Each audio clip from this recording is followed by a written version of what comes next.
I'm so tired, man. I'm so tired. You guys don't even get it. I'm so tired. Yeah, I think Clash you're of better. Cosmos. Yeah. No, dude, I'm contemplating just ending the episode now and calling it a day because this team might be cooked. But we're Clash of Cosmos. Andrew joins us again. Mila's here as always. No Dari. But sad boy hours, dude. Sad boy hours. Tired, injured, winless is what I'm titling the episode, and that's how I'm feeling. Tired, emotionally injured, and the team hasn't won, so we're winless. Andrew, I think you should start with your thoughts because you actually wrote a whole piece on it, and I think that you're best suited to elaborate. Yeah, really good to be back. It's nice to, engage in some group therapy before we go and, prepare for some more misery, most likely. But yeah, I mean, it was just another historically bad game in a historically bad season. Uh, yeah, put an article out over the weekend, all-time low, kind of just talking about how the team just keeps on breaking the wrong type of records, making the wrong type of history. Before we went into this game, we already had the worst start of any MLS defending MLS champion. Uh, we had there was another really bad one. Uh, I had it down. the 10. This was 10 straight for any team, right? I don't even think it's champion. I don't think a team's lost 10 or hasn't won in 10 games ever. Yeah. Or now So we're at we 11. matched that. You're right. We had matched that record. This game, I think we went ahead. No, and against C.O.C, we matched that longest winning streak with 11. I believe it was Nice. DC United also there with us as well. Good company. Yeah, we're on par to staying that. And, we broke some more records, became the first team in MLS history to lose while holding to opponent to 0 shots. And something I've never seen before, to 0.00 XG. It's really unreal. Any other game, you're stoked. I think you're celebrating the defensive shift, just like a complete performance. So it's really, I think, impressive to hold a team, even a team like Sporting Kansas City. I mean, they have our striker Dejan Joveljic, MLS Cup champion. Everybody was predicting a hat trick from him. Didn't have a single shot against us. So I mean, that's a good thing to hear. But when I mean, we've talked about this again and again and again. When you just shoot yourself in the foot, there's not too much you can do. So unfortunately, that was what happened. Maya Yoshida with an interesting own goal, kind of getting stuck on the ball. It feels like he almost stepped on it. Almost, it was just right under him. Totally lost it. It was a bad cross from their captain. I forget his name off of it, but it was just a bad cross. Looking for Joseph Paintso from Saloy. Thank you. Yeah, an awful cross, honestly. Finding nobody straight to through two defenders, but somehow it pays off for them. And to think that that was literally it. That was the only danger they had the whole game. 13 minutes in, they had another 70 minutes to do something else, and they couldn't. Um, Again, like it sounds good. You're talking about a good defensive shift, the midfield doing their thing, defenders, preventing chances, cutting out, even opportunities. But when your goal scorers aren't scoring or when they go off injured, it's just not much you could. 11 chances created, I think, was a stat we saw Yeah. there. It was maybe one shot on target officially. So it's just. There were 2 big chances in the game. Two But big you're right. chances. We had 1 shot on target, and it was from Nelson. Yeah. It was a good That chance, shot too. was. Oh was- no! That shot was not. No, that shot was A good so chance. The so shot was disappointing. great. Yeah, the chance was great, but His body looked so good running up disappointing. to it. You feel like, oh man, he's gonna really hit. Just like in the playoff game, right? Exactly. I had that running Uh, through my head. So, and then just an easy catch to the keeper. It's again just unreal. I think of a Gabriel Peck chance from Marco Royce, who I thought had a really good game. He dropped a dime to him cross field, right at his feet, settled it. Great touch to get inside, and then first time shot. In 2024, that's going in more often than not. It just didn't this time. Again, just kind of right at the keeper. And I mean, that lack of efficiency, I think it's a really major problem. Something I talked about in that piece was that Gabriel Peck, last season, his first season with the LA Galaxy, in his first 11 games, he had about 8 goal contributions, 7 or 8, I think was the figure. 5 goals, 3 assists. If I remember correctly, it might be a little bit off. This year, he's got the 1 goal against Vancouver. A similar story for Joseph Paintsil. He was out injured at the start of this season, but still, he's played about 5 league games. His first 5 league games last year, he had 3 goal contributions, I believe 2 and an assist. This year, he's got the 1 assist. And it's just when your 2 remaining DPs aren't producing, you're not going to score. I think that's true for any team in the MLS. You're not going to win. Sorry. And our DPs haven't been producing. So we haven't been winning. And that was the story, I think, in this game. And now they're off injured. It feels like it's going to be relatively minor. Fingers crossed. We'll probably find out more tomorrow from a midweek press conference. But, man, I mean, you look at the stats. It's a fantastic game. But then you're actually watching it. And your hands are in your head. And you feel, tired. You feel injured emotionally. And you feel winless. So I think you summed it up really well, Dylan. But, yeah, I mean, you want to say it was a good game, but when you're losing 1-0 to 0 shots on target, it's a pretty terrible game.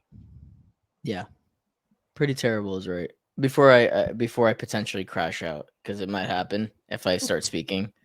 Mila, give your thoughts, because yeah, I think Andrew summed it up really well. Like, the DPs need to produce, and we've been cutting both of them some slack, a little slack lately, just because Peck had to do it all by himself while Paintsil was out. Paintsil's now back, so Peck has less of the load to shoulder, and Paintsil came back from injury, so we're just letting him get his legs underneath him. It's about time for him to start producing something now. And with both of them not performing, it's tough, because you look at this, you watch the game, you look at the chances. Fagundes and Royce were linking up well. Like, there should be at least more than one shot from Nelson on target, is what I think. I don't have much else to add, though. I'm not sure how we fix this at the moment.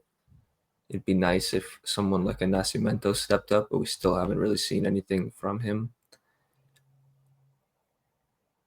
yeah, I don't know. I feel like I've been complaining about the midfield so much lately, and they actually put together a solid performance and created chances like we've been asking them to do. yeah.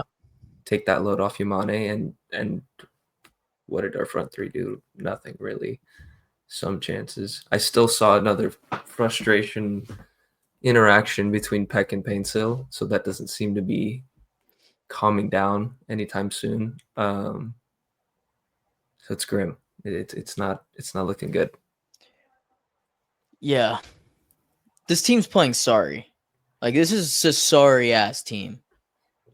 I don't have any other words. When you lose a game where the other team doesn't have a fucking shot on goal, like, you're sorry. It's a stat I've never even heard of. No shit, we broke that record.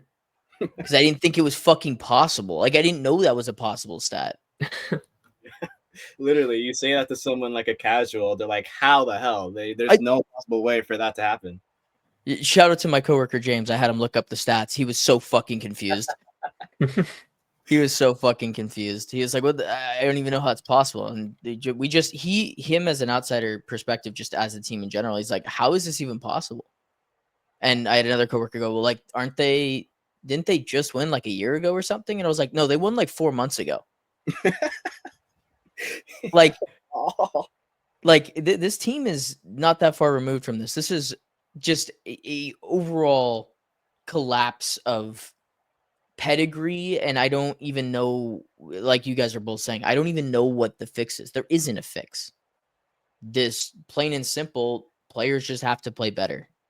We could go down a rabbit hole of like starting to blame people here, there, and everywhere. Like, it's technically everyone's fault, right? Like, Will Kuntz had to make decisions, and he made probably the wrong ones, right? Vanny could have made changes early in the season. He chose not to, and we went with the CONCACAF Champions Cup success instead of the league success, right? That was a coaching decision.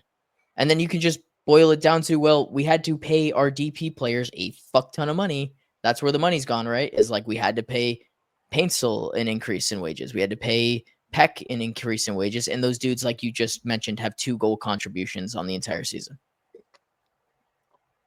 Sorry. Like, that's what this team is right now, is sorry. And to Mila's point, like, we've been harping on this midfield.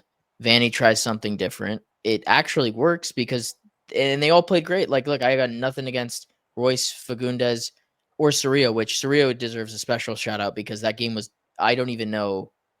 If you show me that lineup 10 out of 10 times, I'm like, oh, he's cooked. He's getting sent off. Like, he's going to have to do so much defensive work here. We're fucked. But he played well. I thought that, honestly, I thought the team looked the best when Paintsel and Peck switched. That was another in-game adjustment I really enjoyed. When they It switched didn't, in game.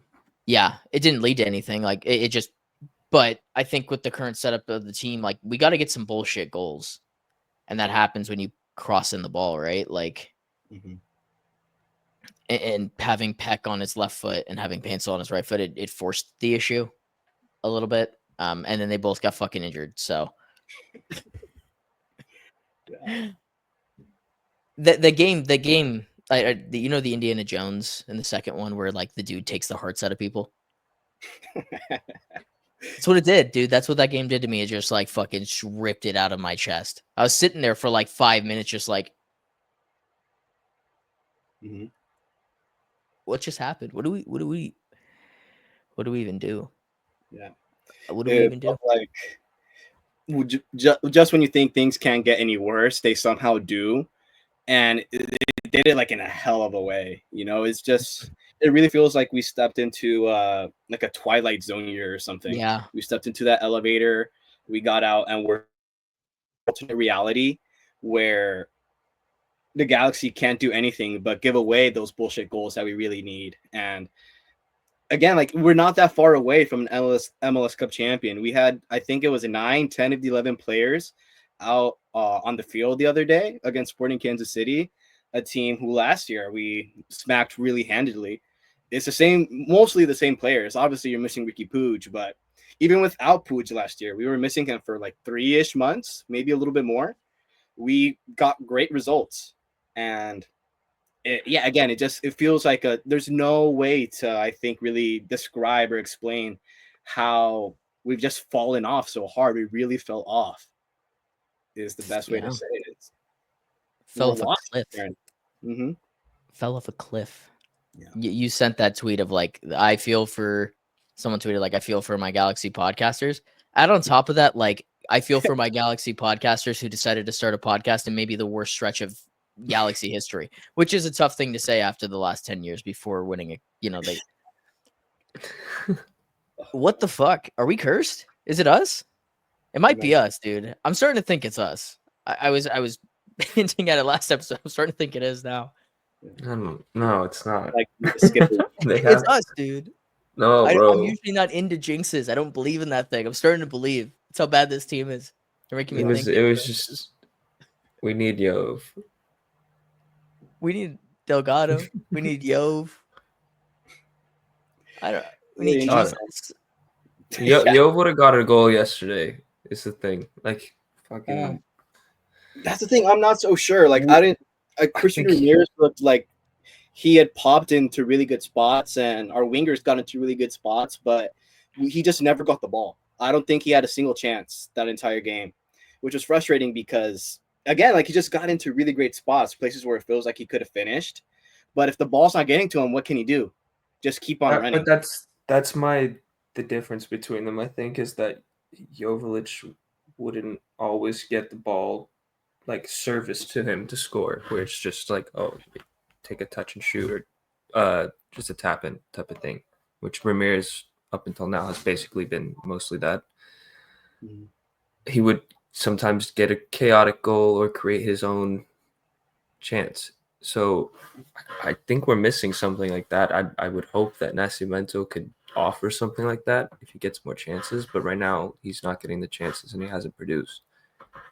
And I think that's just what we're lacking right now. If the two DPs aren't going to get it done, then we need the 9, the goal scorer, the guy with the instinct, to say the least, is like to put the ball in the back of the net when time is hard for the entire team. Yeah. The whole blame doesn't fall on Ramirez, but he's not a No, I don't think No, it's no, his no, fault, but it's I'm just like agreeing with you. the player he is. It's not Yeah. necessarily like his fault, but No. what we need right now is for someone to just take fucking like initiative and go put the ball in the back of the net, which is usually your 9. You would want that to be your 9. Yeah, he's not a cutthroat bastard 9. He's No, not a guy that just like I think the play that summarizes what you're talking about to me is I think Royce played him the ball and he decided to, instead of just kicking the ball towards the net, he decided to try to hold up in the 6-yard box. He tried to back up. Yeah, and, like he turn could him. take a touch and then Yeah. make it look pretty, and it's like in these situations, like we just need someone to fucking I don't know if thunderbat he the was shit out of it. ready for Royce to leave it. But it's Marco But Royce. I know. There should be some. Ricky's gonna make that pass is what too. I'm Like saying.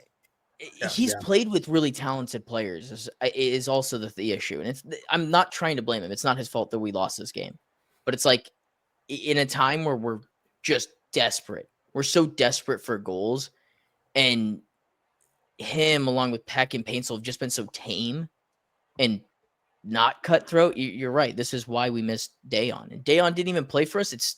And he played pretty poor for most of the game. It still had an impact. I also feel like with Ramirez, he's just like Andrew was saying. He's got less chances. He barely had a shot on goal or whatever. Yeah.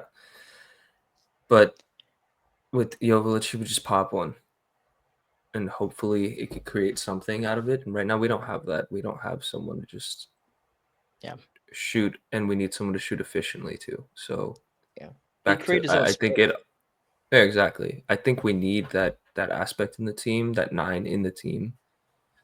I can't say that Nascimento was supposed to be him. I just don't understand why we went and got him, and then someone like Ramirez, who was a backup 9 last year in the past couple years, to then have him start most games.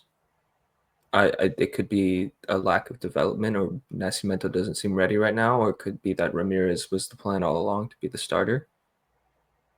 I don't see the direction.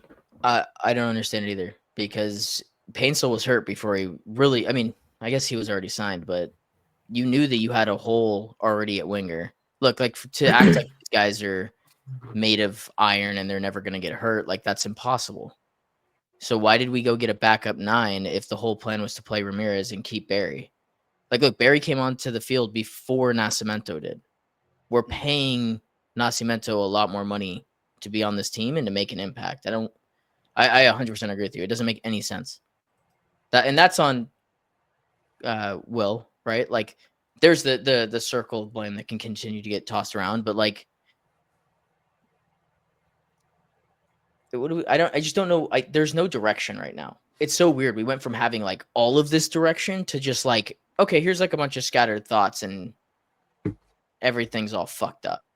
Yeah. To play devil's advocate a little bit, it feels like we changed direction a little bit, but it's just obviously not the direction that we as fans are going to want. When Will Kuntz first came in, I think the direction was win now, and we went ahead and made signings in both of those windows that were win now. Your Maya Yoshidas, your Paintsels, your Pecks, all of these, fantastic talents that really helped us achieve that win now. Obviously, we won. Great, mission accomplished. Let's do it all over again. We had to sort of liquidate. Will Kuntz came at an interesting time where it was kind of the tail end of that sort of project Greg Vanney had been building at throughout the past 4 years. And then Will Kuntz came and really just helped them put them over the line. Now we're kind of resetting, starting from zero, and the direction isn't win now. It's let's win in the future. Let's start building to kind of start that next dynasty, that next project. And that's why we saw signings like Winder, like Nascimento, a bunch of just young, undeveloped talent that we're going to grow and learn in our system. In the workplace a lot, what you hear from a lot of managers is that they don't want someone within certain industries. They don't want someone with like a certain experience or skill set. They want someone new that they can train up in their own way. They don't want someone bringing younger guys, you get the chance to cultivate them in your way, give them that Galaxy DNA. But like anything, any plant, any harvest that you're gonna do, it takes time. And right now, it just feels like we're planting the seeds to go ahead and win the cup in another 2-3 years. And right now, we're kind of just seeing. It feels directionless because we're used to, I think, maybe that win now direction. Especially, even before the Wilkuns era, we were making these big Hollywood signings. Your Gios, your Chicharritos, things like that. That felt very win now. Now we're kind of doing the more methodical, slow approach, and I think we're just not used to it. But I mean, with these results, it's just you can't really excuse it. You sure maybe your ambition, maybe not your ambition, but your realistic goal isn't going to be to win this year, but it shouldn't be just to throw away the win. It's not like we're going to get like a first round draft pick and if we tank the season or something. Yeah. We needed, maybe a little bit more balance there. Like you mentioned, we do kind of have an excess of strikers right now. Maybe instead of a Nascimento, we could have signed someone a little bit more experienced to help us, in other areas. We knew we were going to be missing Ricky Puig. You could say that Marco Royce was that answer, but it just feels like maybe we could have done a little bit of both. Plan for the future without having to give up this season. But yeah, to me, that's just what it feels like we're doing. We're planning for the future, and right now we're just in that startup stage where it sucks. Nobody's making any money. Let's say if you're thinking startups, nobody has any securities, but in mind you have that Google, Amazon buyout, whatever. Then we'll be sitting pretty. While we're just struggling, eating Maruchan cup of noodles, and hardly that. 3 points I don't think is enough to sustain any Galaxy fan, any MLS fan. Yeah, I guess my concern is that I'm gonna throw a really weird comparison here. Is that we pulled a red box right before Netflix came out. You know what I mean? Like they were doing the same thing, and nobody remembers Redbox. Like, do you remember Redbox? You like go into Albertsons. Redbox. Yeah. So you go into Albertsons, right? And then Netflix was like, "Oh, we'll just make everything streaming." And my concern is that the league is pretty much doing what we did, right? Like everyone's catching up, and the money is a lot bigger, and it's going to continue to grow. And we kind of just went for something that would make us a lot of money right at the start. And I'm hoping that we didn't miss the train, and that honestly, it's just the whole Ricky dynamic. Maybe that's the agenda that we should be pushing, is that Ricky is the most valuable player in the league, even above Messi, because Ricky for they Ballon love d'Or. I'm with it. It makes sense. I don't disagree with you at all there. I think it's pretty obvious at this point. Yeah. Feels like to me. It's just, I think we talked about that last episode or 2 episodes ago. Yeah, probably 2 episodes. He's too important to our team, and that's a blessing to have him and have him be so instrumental in how we perform. But in terms of him being gone in extreme injuries like the one he had, we need to be able to do better. Yeah, we can cut some slack, obviously. Percentages of when Ricky doesn't play it's 0 right now. We don't have a win, so we need something to I don't know. I can't anymore. we got to be able to tread water. Like this can't is right now. We're drowning. We We're completely drowning. we might already be dead. I don't know whatever. Let's go into what would be saving us from drown, or let's tread water here. Oh God. This is the team we're playing next. Oh God. The team we played. This is a finals rematch. What a weird thing to say. They're gonna destroy us. They actually haven't been that good this year. I know, but we prevented them from having 5 times 20 points is nice. I mean, I don't know. I don't know. I'd take 15 points right now. They have 15 points right now? I believe so. I checked a little bit ago. Oh, it's 5 times as many points as we have. Mm-hmm. It's 4 more wins, I can tell you that much. They're not in the playoffs for the East right now. Not that matters, but we're about a third of the way through here. They've dropped off since last season. Obviously, they brought in Choupo-Moting. That's their star player. As many goals as Ramirez. That's crazy. And it feels like he hasn't scored in forever too, Ramirez, which is also interesting. Oh God, we stink. He's got half our goals. They don't concede very much. They only have conceded 13. Their defense is super strong. Clearly they love to go up the left flank and then get the ball into Forsberg or into Choupo-Moting. That's the way that they work. Which, like, if there's any game that I want to have like a team going at us at the left side, it's probably this one because our right side's probably pretty strong with Garces and Yamane.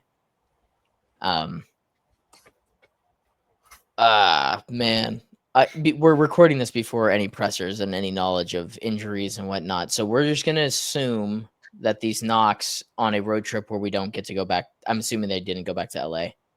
They may have, but that they're going to New York. And so let's just assume that Peck and Paintsill are out, right? They're flying back to LA, and we don't have them. So let's make a lineup without all three of our DPs in attempt to get our first win in the league. With no DPs, and that feels like a Galaxy thing to do as well. It would be so funny if we did without any DPs. Let's do it. Let's do it. Okay, so I think the first thing is formation. I don't know. Do we go? I think you pack in this. I don't know about the 5-back. 5-back. It's possible. It's season, but it feels like that Hail Mary option. Like, okay, abandon all hope. We're gonna go out and try to get a goal. I don't know if we start out that way. Like, hear me out. Like a 3-5-2, right? And your wingers or your wing backs are going to be more tucked in. But this is Cuevas, right? This is Aude, and then you play the normal 3 center backs. Yeah. Right, and then the front. This is where we get to see Nascimento. I mean, Nascimento would probably play left wing in a 4-3-3, anyways. He'd be in the pitch. Right. So, do we go with the 5-back? I mean, I just don't know how we could. Yeah. Like, who's our right wing if we don't? Like, is it Cuevas regardless? It would probably be Cuevas, anyways. So I guess it really doesn't matter. We're just playing around with the formation of things, but okay. So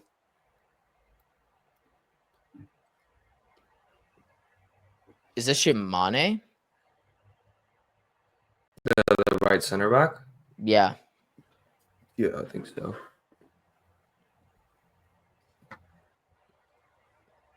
Right. So you got Yamane, Yoshida. Right. And then Yamane gets to go into the midfield. Essentially plays in Zonka's not hurt, is he? No, he's just not very good. I know, but do you think they play? It'd be Garces, I'd assume. Yeah.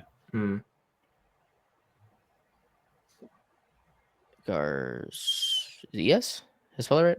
Yeah. Come on, son. So that's your back 3. Oh. J-Mac. Goat. Yamane's so deep, though. I think it would be more like, so, I mean, out of possession, we're looking at this, but in possession, he'd be essentially another 6 alongside Cerrillo. Yeah. Kind of a la Trent. Not unless you just don't play Cuevas at all. Okay, I can't move him. There we go. Fuck's sake. And then this is, I think you gotta have more attacking output. So this is it would have to be Aude. The fact that it says DM next to his name is very funny. Frustrating. Not DM. Royce deserves to start every game if he can play 90. Definitely. After the last 2. He's been incredible, right? So this is Royce. I honestly, the midfield 3 need to change. Fagundes and Royce were really good. I think a lot of our chances came from their link up. So I think they're good to play together. And Cerrillo. Yeah. Cerrilo? Yeah. Oh, 2 L's. Got my ass. City Joe. Yeah, so then in in possession, this probably looks more like this, right? Like he probably takes up a half space in here, and then you've got these pushing up. But where are these guys at? Okay, and then Cuevas. Someone spell check me on that. Cueveas. Thank you. It's totally gonna butcher that. And then this is the time to see Nascimento play, right? Yeah, Like I would there add was ever a time. Nascimento and Ramirez. Here Would he go Nascimento and Ramirez though? It feels like it'd probably be Barrett. Wait, okay, hold on. Someone spell Ramirez for me because I'm fucking goofing. MIR. Easy. Yeah. Fuck. There's a lot of Ramirez's. Christian. Does it still have him listed as a Columbus player? Was that him? Where did I miss him? Yeah, they do. Yeah, they do. That makes more sense. And then Nascimento. He's actually not in this database, so we just have to put any Brazilian player in here. R9? Do we have him? R9. Whoa, we signed Gabriel Jesus. I knew we'd figure this out together. Whoa, guys, it would be a great signing. Does he still play? Our 9 problem. He's injured. Oh, was injured. Yeah, he'd be perfect for our team. Yeah, he would. Here's our starting 11. Man, there's totally a world where this is Yamane out here instead of Cuevas, and then Zonka slides in. But I think that's how I want to see it. Like Cuevas has actually impressed me coming off the bench here. He's so direct, and there's an element of like just put the ball in the box and let's see what happens that I think is needed. Definitely not afraid of whipping a ball across. And I feel like Yamane, Yoshida, and Garces, like if that can't get it done for you on the back end, and Cerrillo, really, this is like him kind of just taking up all this area. Then like I don't know what we're doing. Yeah. So yeah, that's our team. If the DPs can't go. Yeah, I do just want to throw out there. I feel like just knowing Vanny, I don't know if we're gonna start that way. I do think we'll see something very similar to that. I doubt we start it. I think we do a 4-3-3, same back four as last time, same midfield three. Only difference is I think would be we put in I think Tucker Lepley on that left wing. I liked him. I forget which games it was, but it might have been Orlando, might have been the ones before that. But I think he and Fagundes had a really good link up as well. So I think him on that left side with Fagundes there, maybe Royce getting into that combination as well. I'd like the idea of that.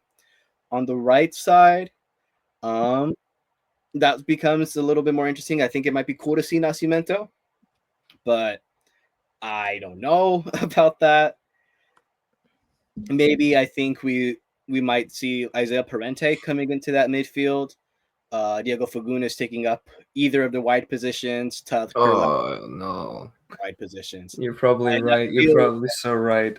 I don't know. I'm not going to say I know Vanny, but that feels like what he'd do.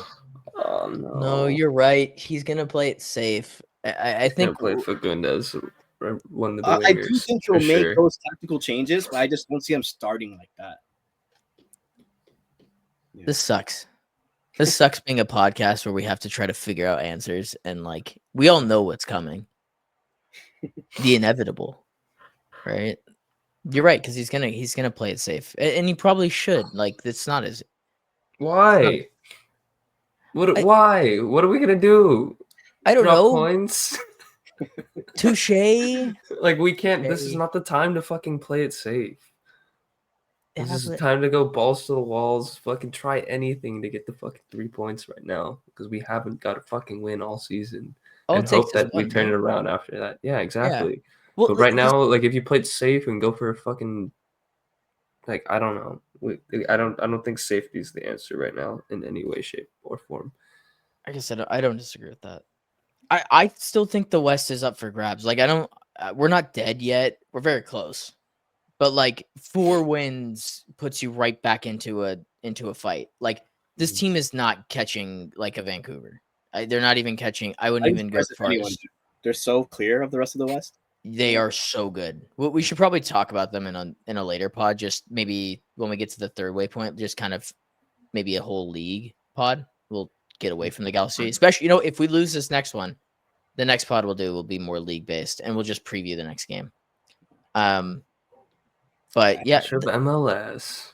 we just gotta figure it out, man. Like I said, like 4 games. That's really what it is. Like I'm not even gonna take the point tallies because we're so far out of it when it looks like that. But it's 4 wins. Like get 4 wins in the next 6 games, and like we're probably within striking distance of a playoff spot, right? Yeah. And then you can kind of reconvene. But like if we don't get anything, and 4 wins in the next 6 when you don't have any is a lot to ask for. Then you got to reconsider this, the situation of the team, and you might have to start moving guys on and completely full rebuild and just tell Ricky, like, look, dude, like, time to take the season off. Get right. Come back next season. We're building around you. Like, you're the guy for the rest of the time if you want to be. Because at that point, you're off Royce. You're off. I mean, I'm assuming that if we don't figure it out, Peck is gone to Europe, right? Paintsel might want another adventure. I'm assuming Yoshida's gone. Like there's so many ramifications to not figuring it out this season that we're in for it. We're in for it. Mm-hmm. We're gonna need Will Kuntz to cook. I think the next transfer windows, every transfer window is massively important. But I'm just so interested to see what we do. I think we'll get a lot of answers in terms of direction, what we're planning. I'd like to see again less like long-term projects, foundation projects, some signings to inject a little bit of life into us. I think Will Kuntz has shown that he can do that, but again, I'm not sure that's a project right now. And this team feels like one that sticks to their ideals, stick to their projects, which, I typically commend, but when the project has you, wooden spoon, 0-11, breaking all the wrong type of records, I think you need to reevaluate.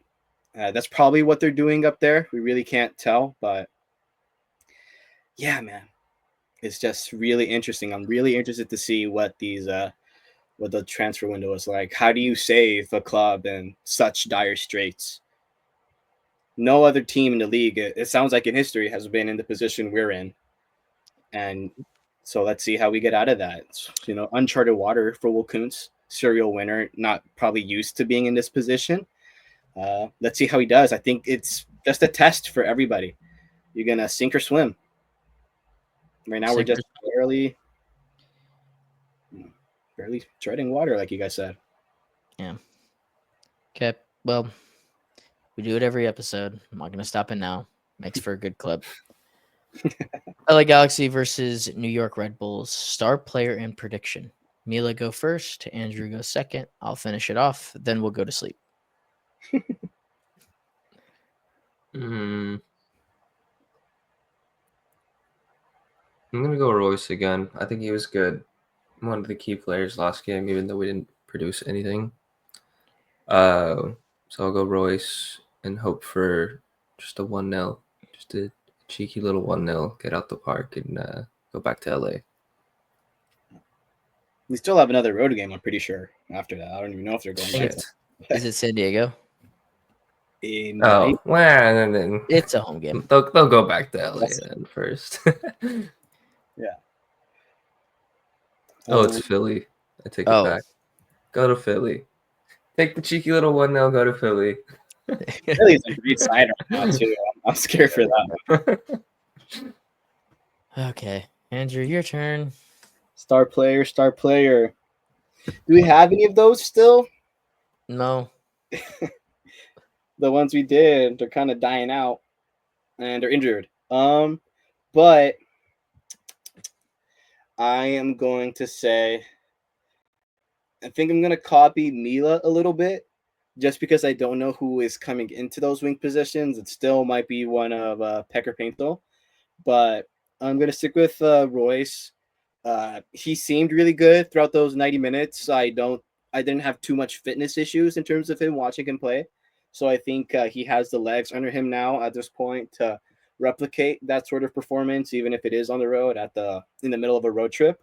So I think he'll play well, but I would be interested if Tucker Lepley is in. I'd want to see a lot from him. Again, I really liked how he's looked in the past, especially coupled with Diego Fagundes.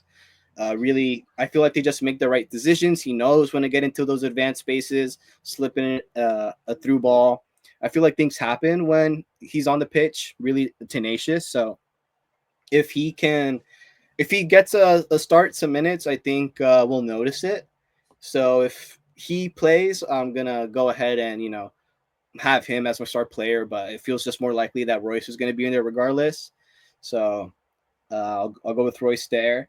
A prediction, man, like you want to say, it's difficult to say anything more than a 1-0. The way this team has been playing, just not scoring, you want to stick with just the one goal, if any, at this point.